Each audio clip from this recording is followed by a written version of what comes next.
Hi, this is Scott. I really appreciate our sponsors because they make the show possible. Today's show is sponsored by Developer Express. Become a UI superhero with Dev Express, controls, and libraries. Deliver elegant .NET solutions that address customer needs today. By leveraging your existing knowledge, you can build next-generation touch-enabled solutions for tomorrow. You can download your free 30-day trial at dx.hanselminutes.com. That's dx.hanselminutes.com.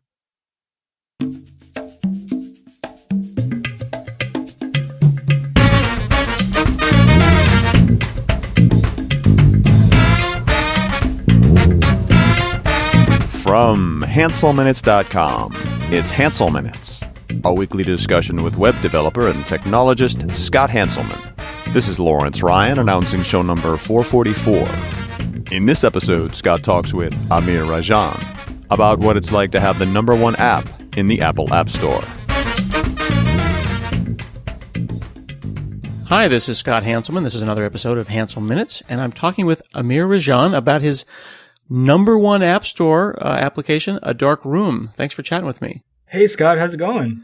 Pretty good. Congratulations on your success. I think a top App Store app is certainly grounds for congratulations. Thank you. Thank you very much. That's pretty exciting. And I think what's exciting about talking with you today isn't just that you are now a #1, a person who can claim a #1 app, but that you're really, really transparent about it. And that's why you offered to talk with me today. Yeah. Actually, I guess the way it started out was, I developed the app and it wasn't doing very well at all, but I still wanted to log like everything that happened. There's so many people that hold that information so close to them. And I really don't understand why. So I just kept a developer log and, it's been, I guess, it's 14 months long now. Mm-hmm. So the developer log's really long. And, I've just been continuing to update it, and every observation I've made with regards to the App Store, I just put it on there. Do you think that people are just like either embarrassed or they're like, they don't want to give up how much money they made because they think people might be envious of their money? I don't know really. Well, first of all, I guess, the way that I've set up the app, I haven't made a lot of money on the app. You would think that being the #1 app, you hear that you have arrived, right? Right. And I'm pretty much assuming you've arrived. No, I have not arrived. But yeah, I really don't know, what it is. I think they somehow think it's like a market secret or what. But, I just think that, having that information available to everyone will dissuade those that want to make an app strictly for the money, or maybe inspire others to make an app and potentially do something with it. Yeah, now we'll get into the details, but I think that it does speak to the issue of what they call the long tail. It's a really long tail. Like there's Angry Birds, mm-hmm. and then there's the occasional multi-week long #1 best-selling app like yourself, and then there's everybody else. And I guess some of the stats have been saying that if you make an app, if you make a couple of grand, you're a pretty lucky person. Yes, I would agree with that. I think if you can make 3 to 4 grand in a year, I think that's really good. Why do people make it feel like it's a gold mine, like it's a gold rush, like, get your app and make your million? Because no one's making $1 million. Yeah. Maybe originally it was really easy for independent developers to make it in the App Store. But the moment that, AAA companies start seeing the App Store and start marketing and investing all that information, all that money into growing their own applications, that's when the independent developer, loses out, because those are the apps that are going to make the top ranks. Okay, so we don't need to go too much into the details about like the story about your app, but it's a really interesting story in that it is a text-based app. It's kind of unusual, and it is extremely Spartan, if I may, in its UI. Yes. So this is my first iOS app. So when I came across the web-based version of A Dark Room, so it was actually a web-based game, and I ported it over to iOS and added my own storyline and pacing and all that other good stuff. So I saw the game. I was like, oh, hey, this is a great, really fun game. And, it's not a 3D, 2D crazy game. I could learn iOS development with this, and, maybe just bring it over to iOS and have an app in the App Store. So it was kind of like one of those fun little projects. So I emailed Michael Townsend. He's the guy that created the web version of the game. And I asked him, hey, can I port this over? And he said yes. So I was like, oh, easy project. And my entire app is made out of text boxes, buttons, labels, and progress bars. it's really funny when recruiters contact me and say, "Hey, we saw you had the #1 app," and I go, "Have you played it?" Because I think you might want someone with a little bit more experience. And I remember when you sent it to me, you sent me a preview early on, and you were like, "Check this out." And I have to say, I was like, Yep. You know, I mean, you were really cool about it. But I would have to say that I did not peg it as a #1 app. I said, "Hey, really cool of you to give me a coupon, let me play it and try it out. But, good luck. Go with God." Neither did I. Don't worry. So fast forward and you have 21,113 ratings, and it is a 4.5, almost 5-star reviewed site. And people are just going on perfection in an app. My proud first review of an app. People are saying this game is perfect in every way possible, an emotional, deep, and beautiful story that gets better as you play it. That's pretty hardcore for an app that has a button and a text box. Yes, it is. I thought they were joking, but it is pretty intense. It's a big sci-fi epic that starts with lighting a fire. Yeah, and actually, so what happened was that, the app pretty much, I deployed it in November, and for like 4 or 5 months, it did absolutely nothing. And then out of nowhere, it went viral in the UK. It went from 1500th ranked app to the #1 app overall in 2 days. How? I have no idea. I have speculations with regards to how that happened. It had media coverage back in, I guess, November and December of the year before. So like 3 months earlier from editors that were in the UK. But I couldn't really correlate it outside of that. And I looked online to see if anyone was talking about it in the UK. I think it got mentioned in The Sun, but that was after it hit the #1 spot. So I think it was just like a butterfly effect. Someone told someone, and those people told the right people, and suddenly it jumped up. But as soon as that happened, it became the #1 app, and suddenly it wasn't just in the RPG category. It was the #1 app. And then you see all these reviews like, "Oh, this is my first review ever, and this app is incredible, moving, it changed my life." And then the regular people, I guess, those people that aren't into RPG, started downloading the app, and they were like, "This is a scam." So I would get reviews, 1-star reviews that would say, "This app is a scam. He bought all the reviews that are there. It's impossible. There's no way that this app could be anything more. It's just one button, and it's ridiculous." Did you do anything as far as PR or telling reviewers to go and review this, or was this entirely luck and organic? It growth? I did quite a bit of promotion on Reddit and Touch Arcade. So I had a lot of good engagement there. So throughout this, I'd like to give like tips to people that want to do apps. And one of the tips that I would like to say is that when you have an app and you're looking for engagement and you have promo codes, you get 100 promo codes per release. Don't just give away the promo codes, because it's so easy for bots to syndicate that and scarf those up, and it's just impersonal. So what I ended up doing was I went into Reddit r app hookup. It's one of the like big subreddits for applications.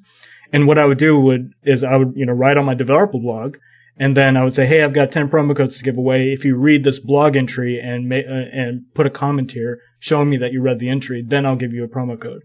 So not only did that, get rid of the bots, it's a little bit more manual, but then they started knowing me as a person instead of just this this unnamed company. And then I'd give them a promo code, and they were probably more inclined to build that up. But as far as marketing, that's really all I did was, browse forums and do this form of interaction with, I guess, other gamers. And so you pushed it from like developer to developer or fan to fan. Yes, but you didn't have a PR agency. You didn't there's lots of people who will tell you that they will promote your game or your app for you. Yeah. I would get those emails saying that, "Hey, we'll give you so many downloads or so many reviews for this much money and, get you up there." But I never bit those bullets, I guess. And it was just really organic. Oh, another thing I did was, so the game went viral on the web, and, on Twitter, Twitter blew up for a good month with the game, and they always embed the URL. So it was really easy for me to search for the game on Twitter. And then I created an account for the game, as any person should do, right? Okay. And, that's good. And that almost, served as a sales funnel for me. So I would reply in the context of the game. So I wouldn't say, hey, there's an iOS version. I'd say, oh, every time you stoke the fire, I take a piece of your soul, or I'm going to send snarling beasts to kill your villagers, or something like that. And they enjoyed that interaction. And I built relationships even with some video game editors. I built relationships with some editors from Giant Bomb, from Gamasutra, from Pocket Tactics, just by having that interaction, that exchange. They didn't really retweet me. One or two people would. Mm-hmm. But then later on, when sales were low, I just emailed them and saying, hey, I'm the guy that built the darkroom. And we spoke on Twitter for, a couple of tweets. Mm-hmm. Is there any way you can help me out? Or, do you have any tips? And I was able to build those relationships too. So it was all organic and just, know me as a person, know Michael as a person, and then go from there.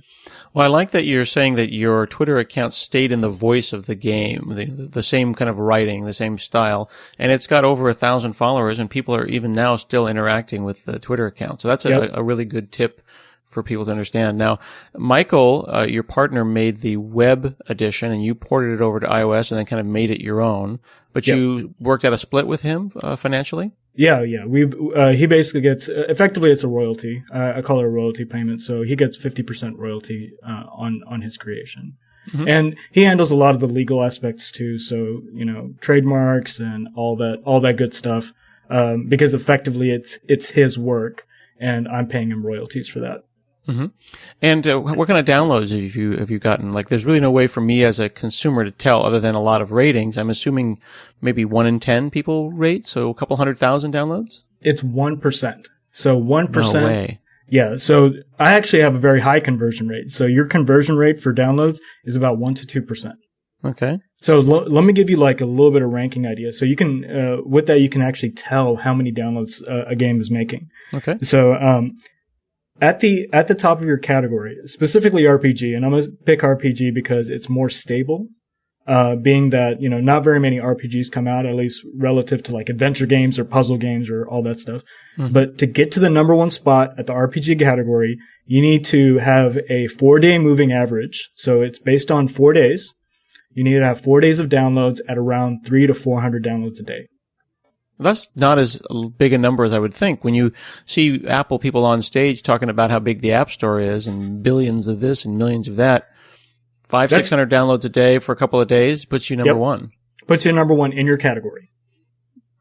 What does that mean, that the App Store isn't as big and expansive and a money-making machine as we thought it was? So let me share some revenue numbers. Okay.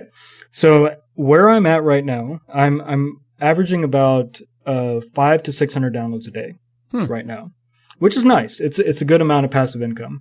When I was at the number one spot, I got 20,000 downloads in one day, and I averaged 10 to 20,000 downloads for 18 days straight in the paid App Store. Okay. And did you have to give any money back? Did anyone say, "Oh, this sucks, give me my money back"? There's a refund. There's a way to get refunds for apps. Mm-hmm. You just report. You're supposed to report an issue. It's not really obvious, but you report an issue and say, app wasn't what I expected to be, mm-hmm. and they'll get a refund that way. But that's handled through them. And that wasn't really a huge deal for you. You didn't think about that as a developer. No, it wasn't. It's such a small percentage, and they'll leave a 1-star review saying they hate it, but as mm-hmm. far as that's as far as it goes.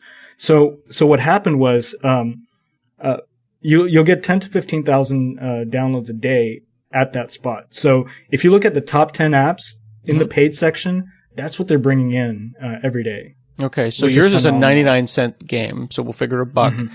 and you're doing 10,000 downloads a day, so you're figuring $10,000. Yep. 3,000 of that goes to Apple. 3,000 goes to Apple. So then you have 7,000 left. You split it with your partner. That's 3,500. Then a third of that is taxes. 45%. 45% is taxes. Yeah. So you pay income tax plus a 15% self-employment tax. And I've talked to 2 to 3 CPAs, and some are like, oh, if you incorporate, then you're paying taxes at the corporate level, and then you can issue yourself like a salary, but then you pay taxes on that. So I may be able to save maybe 3 to 4% in taxes, mm-hmm. With the other side being that, I have to handle minutes and, stock options and all that good stuff. But the government's going to get its money, and it's going to be about 45%. Okay. So let's just say 50%. Yeah. So 10 grand a day. $3,000 to Apple. And lots of people have partners, so it's not unusual that you have a partner. So then you figure 3,500, cut that in half, 1,750, maybe some expenses, $1,500 a day. Yep. Cleared for yourself and how long did you continue to do this? That was for 18 days. For 18 days. So then you make 25 grand. Yep. So I can give you a grand total. So for 14 months, I'm taking the time, that it took to develop the app. It took 4 months to develop the app, and it took, another 5 months for it to hit the number one spot and all that. So I'm incorporating all that time. My grand total for downloads is 680,000 paid downloads. 680,000 paid downloads. After all is said and done, I'm netting 19 cents per download, which comes out to about a bill rate of $112 an hour. Okay. So that you're being, and you're not, are you considering support hours and upgrade hours and bug fix hours? I'm saying that if I had a full-time job, 40 hours a week, 40 hours a week, whatever, if I landed a job that would give me $112 an hour as an independent contractor, you're making as much as the number one app in the App Store. So if you're a developer who's billing yourself out at $100 an hour in the US, you're doing great. You've got a pretty good gig. And you might be thinking, I'm going to quit my job. Don't do it. As a paid consultant to maybe take the chance that I could be one of the few people who could have a number one app. And I will make effectively the same amount of money. Yes, that's correct. Presumably without healthcare. At least in the US. Yep, that's correct. So you did not quit your job and buy a Tesla is what I'm hearing. Well, I did quit my job. Do you know about that? No, what happened? No, so I actually took a sabbatical. I was on when I started working on a darkroom, I actually took a sabbatical, downsized, sold everything I owned, basically rage quit everything. And then I was like, then I binge coded on everything I possibly could for 3 months. I got bored of that, and then I worked on the game. So it was just a way, and that's all covered in my developer blog and blog. Yeah, we'll be sure to include that in the show notes so people can get all the details. Yeah, and I'm fairly candid with regards to my emotions, what I was going through mentally, physically, all those things are on there on top of revenue numbers. So I quit my job and then made the number one app, and I took that gamble, right? And I bet on black, and I got it, and I'm pulling my chips out. I went back to work. I'm now an independent consultant, so that's nice. So I do that. Passive income is good, right? It's great passive income, but it's not something I can readily bet on.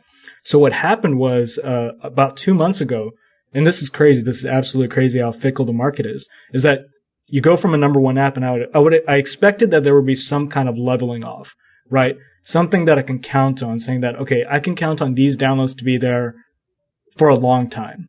But I went back to where I was before I ever went viral. So I was remembered, I was celebrated, and then forgotten about 2 months later. It was ridiculous. So I was down to 100 downloads a day, which is nothing, right? It's $20. And during that time period, I was like, okay, I'm gonna go ahead and make the app free, just to up the downloads, maybe get a new insurgence of people playing the game. And I actually made it to the number 3 spot in the free app store. And did you enrage your people who'd already paid? No, not at all. They were more than happy to see that, and I stayed free for 7 days, and in that 7-day period, I got 1 million downloads. See, and this is the thing, man, that bugs me so much. It's $1.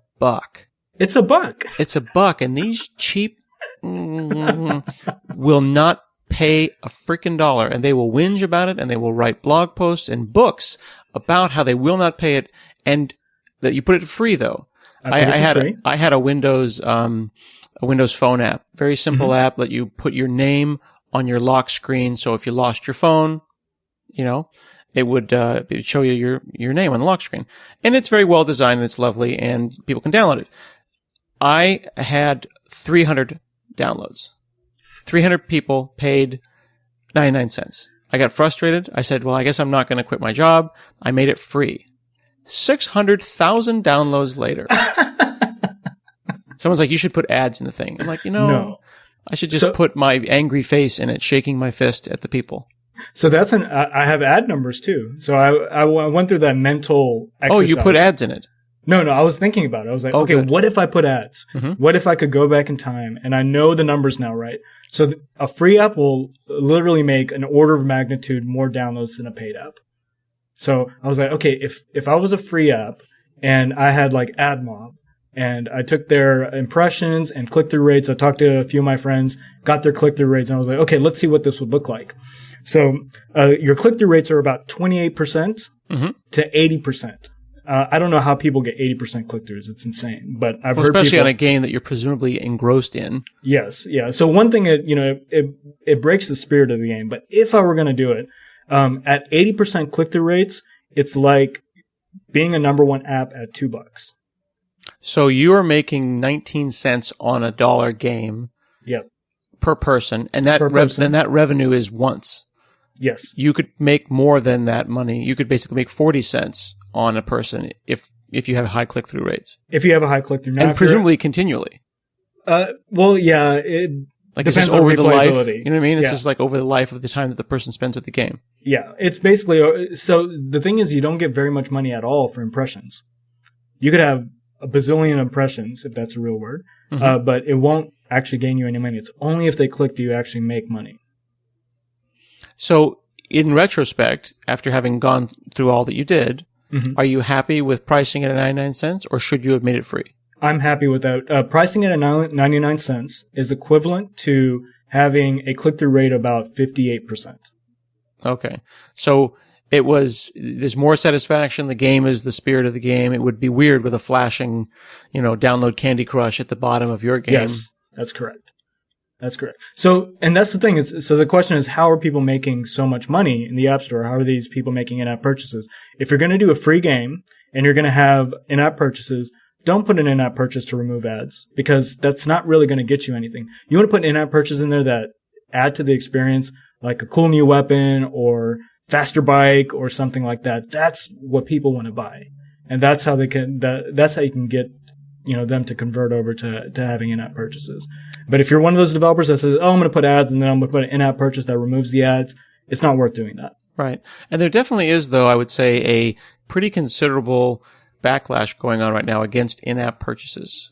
Yes. I feel like virtually every game that I truly enjoy is a grind. I just got this great game called Trexels. It's a little it's basically Tiny Tower for Star Trek. And, you get into it and you realize they've literally set the pacing of the game up such that you need to pay $5 to get over the hump. It would be like playing a dark room for a half an hour and finding out that you just cannot make an economy produce the things you need to produce to succeed without paying $5. Right. And then the frustration is, just let me buy the game. Just let me enjoy the game. Don't nag me. Right. Just tell me how much you want. Right. Just give me the number for the in-app purchase that will let me play the game without a crippled experience. Right. Right. And that's, that's unfortunate. And that's why we chose not to do in-app purchases. What do you feel about the way the Flappy Bird guy quit? And do you think you relate to him in his frustrations with his situation? All right. So a couple of things about the Flappy Bird guy.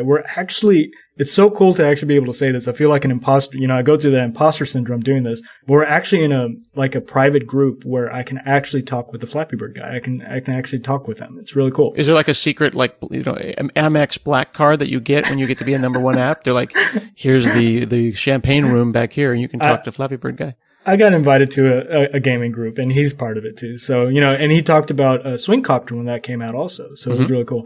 But Flappy Bird sat in a void for 8 months before it ever went viral. Same thing. So these things don't go viral like my app, My Echo, that I did with Greg Shekels. It's doing okay, but somehow we just thought that on its merits, the world would recognize our brilliance. And it just doesn't work like that, does it? It doesn't work like that. You have to build it. You have to market it. You have to build connections. You have to do media, everything. All those things have to come together. And then maybe, just maybe, you'll hit the lottery. So it's really difficult from that standpoint. Now, Flappy Bird guy had to deal with clones. Have you had to deal with clones as well? People copying your idea? Yes, I have. And the frustrating part is that it's open source. So people can actually go online to the GitHub repo. And the clones are literally phone-gapped app implementations of ADR, the web version. Oh, no. And it is, it's one of those things where Michael made it open source so you can create derivative works and create your own experiences. But what people are doing is cloning the repo, wrapping it inside of a PhoneGap, and then putting it out there. Mm-hmm. And the real tough part is that the app went viral in a week, right? So I had no time to prepare for that. We submitted our trademark papers. That took 2 months. Mm-hmm. And then we have to wait 6 months for people to contest it. And then we're given the trademark.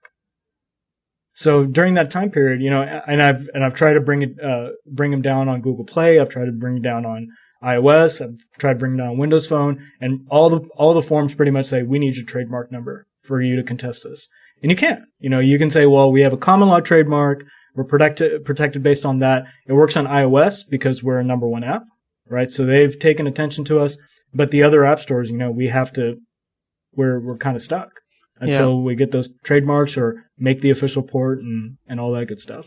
Now, we're not trying to dissuade people from getting involved, but we want people to have their eyes wide open when they get involved in mobile app development. And, the kinds of stuff that Greg and I had trouble with were, writing the thing was 20, 30% of our time.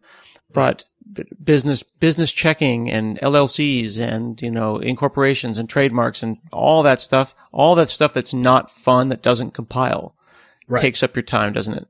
Right. And my initial text for Michael were like, hey, here's $200 for the month. And then suddenly I have to send him a $200,000 check. And he's like, I think I need a business account. I'm like, yeah, you do.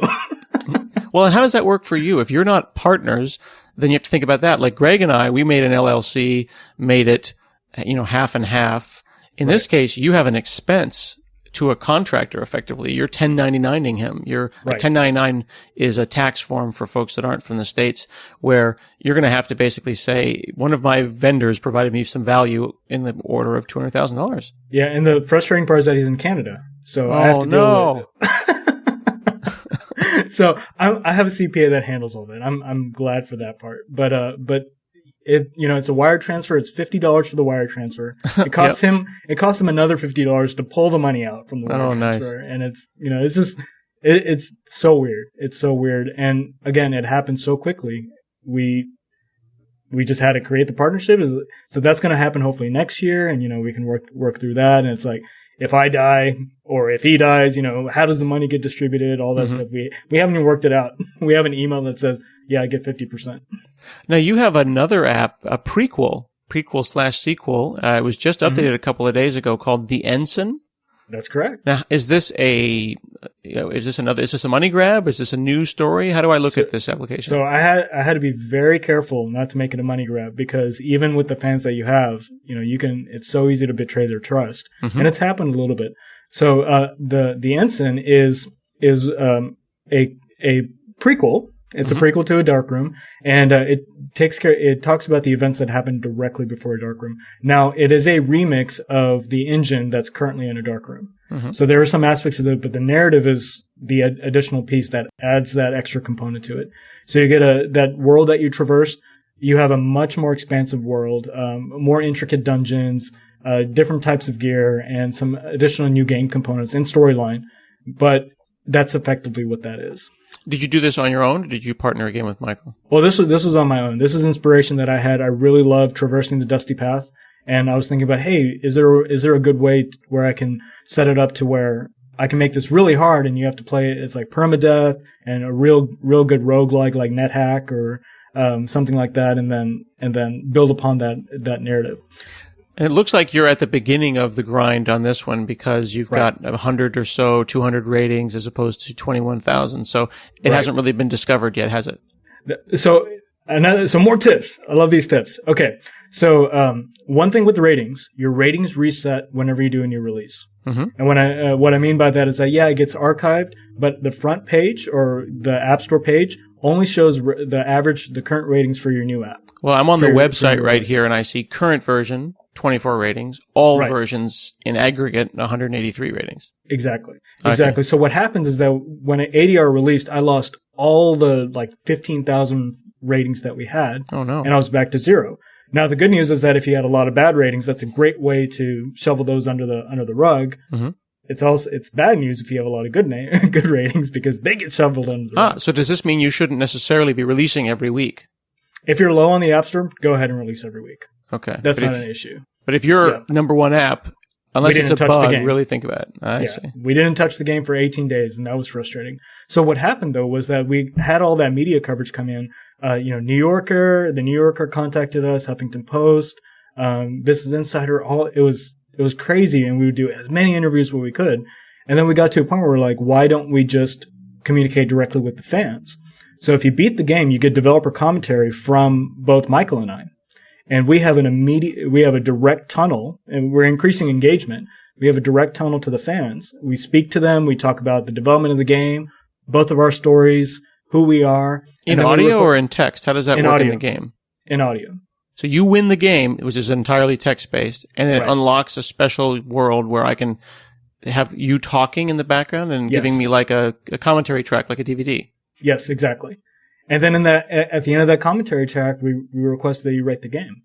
And then on top of that, I have a plug in there for the Ensign, and I've got a plug in there for Gridland, his new game that he's built, Michael's new game that he's built. And that's web-based right now, but he's, working on maybe doing a Kickstarter for another game. But that's how we increase engagement. We were to the point, it's like, well, this is in the hands of 1 million people. Why don't we talk directly to them? I mean, it's so easy. There's a really great article that I read recently, and I'm going to put links to everything, including Michael's new game and both of your games, all in the show notes. And this article was called 1,000 True Fans. Are you familiar with this article? I'm not. The idea is if you are a creative, a musician, a game maker, an artist, what you need are 1,000 true fans, capital T, capital F. And what you need those fans to do is give you $100 a year.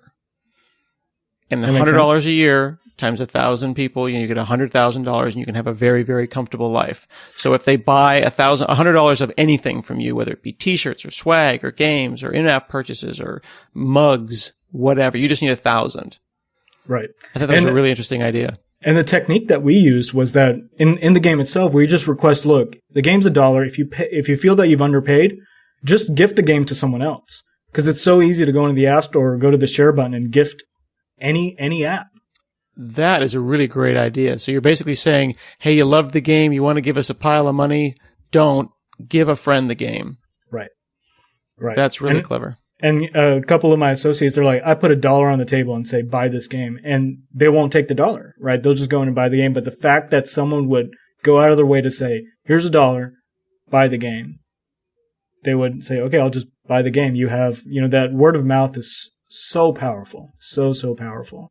Very cool. Well, this is really exciting to talk to you. And thanks for being so transparent and really giving people who were thinking about getting involved or maybe are in the App Store right now an insight into what a number one game looks like when they're not necessarily number one themselves. Right. So I have a shotgun list of tips. Please, let's hear it. If you got them. Okay. Yeah, that'll be our closer. All right. So your ranking is completely based on the number of downloads. It's a 4-day moving average. All right. So that's kind of like your baseline. If you have a good 4-day moving average and it's not spiked, it's consistent, that will help your ranking. Okay. Reviews are sorted by the number of stars and by length. So if you have a 5-star review that's really long, that's awesome. But if there's a 1-star review that rants, that's bad news. If it's a 1-star review that's really short, it'll be lower on the rank.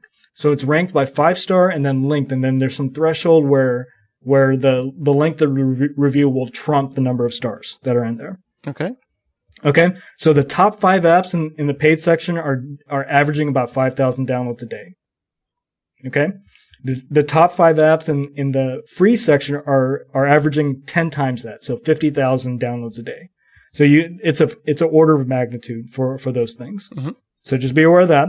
Your review conversion rate, 1 to 2%. So if you look at the apps in the App Store and they have a review me button in their app, you can kind of gauge how many total downloads they have based on the number of reviews they have. Just multiply that by 100 and you get a good feel for what they have. Timing release is important. If you're a number one app, don't release. If you're low in the App Store, just release often and pick that perfect moment to display the review button. Don't nag them. Pick that perfect moment and increase engagement. In-app purchases, don't do the remove ads in-app purchase. Do the one that lets you have cool, awesome stuff. Ad mobs, you're looking at 15 cents per click-through, anywhere from a 25% to 85% click-through rate. So think about that. Trademark issues and clones. If you get to that point, that's a good problem to have, and you just have to deal with it. It's not easy, but it is what it is. Media coverage doesn't help. It's the word of mouth that helps so much more than media coverage. I've actually, for Twitter, every 10,000, if someone with 10,000 followers retweets about your game or tweets about your game, you can expect 5 to 10 downloads. So if someone had 100,000 followers, you're going to get X number of downloads based on that. Okay? That's kind of how I've averaged it out to. Engagement and personal connection are the most important thing. You find that, like you said, you find there's 1,000 fans and you engage with them, you connect with them on a personal level, they'll love you for that. US is the largest market. UK, Australia, and Canada are a fifth the size. They're the next largest markets. Let's see, engagement on a personal level, pricing on your app. Set it at if you're going to do a paid app, set it at a high price, like $1.99, $2.99. In fact, play around with your prices. If you're at the top of your category, increase the price, because the chances of you making the top of overall is very hard. If you're at the top of your category, go ahead and increase the price, play around with it until you find a good elasticity to it. I guess elasticity ratio. Sales are good. There's so many syndications out there that will actually pick up the sale and advertise for you. I've gotten a ton of downloads by setting the price to $1.99 and then dropping it down to $1. You can't do it too often, but that's a technique that you can use. When I was at number 1 in the App Store, on the top grossing apps, I was number 83. So that puts into perspective how many other apps, the AAA titles, what they're actually making. Minecraft. If you're going to do Minecraft, I kind of did the averages. At 10,000 downloads a day, 365 days, at $7 a pop, they're making 25 million annually, and they're the number 28th top grossing app. So that puts into perspective what the number 1 app, the top grossing app, makes. It's massive amounts of money. And of course, this is all like speculation based on what I've observed. And that curve drops very quickly. And it drops extremely quickly. The number 1 apps they're making, huge amount of money. And then the difference between like the 150 and 151 could be a few dollars. Fantastic. I hope you're gonna write that summary up on your developer blog, and we will send everyone there from the show notes so they can get all the details and the great summary of all these tips. There you go. Thanks so much. This has been another episode of Hansel Minutes, and we'll see you again next week.